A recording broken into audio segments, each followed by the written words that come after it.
Depuis l'installation initiale du syndicat des énergies et de l'aménagement numérique de la Haute-Savoie en plein cœur d'Annecy, du chemin a été parcouru. Aujourd'hui, dans des locaux flambant neufs, le CIAN peut désormais travailler sereinement, conformément au ratio d'employés qui a grandement évolué ces 20 dernières années. L'explosion de nos missions a conduit à ce que nous recrutions du personnel très qualifié, et ceci pour faire face aux besoins exprimés par les communes et par le département de la Haute-Savoie.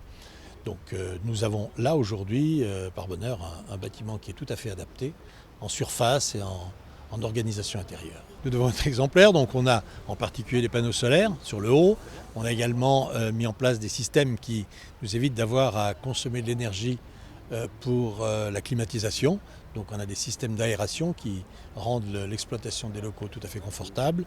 Avec une surface de 2200 mètres carrés, le nouveau siège du CIAN se veut donc exemplaire, à tel point que la ministre de la Cohésion des territoires et des relations avec les collectivités territoriales a tenu à être présente pour cette inauguration en grande pompe à l'occasion de son déplacement dans le département. C'est un investissement de 7,5 millions d'euros environ.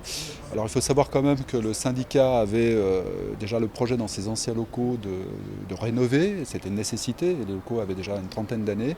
Donc on avait déjà mis un peu d'argent de côté. On a vendu aussi parce qu'on avait un patrimoine immobilier du passé qu'on a revendu à Haute-Savoie Habitat. C'était des logements. Et finalement on a pu financer cet équipement sans emprunt. Voilà. Des conditions de travail et de confort optimales pour les quelques 70 employés du syndicat qui pourront donc ainsi se consacrer entièrement à l'aménagement du numérique et des énergies du département.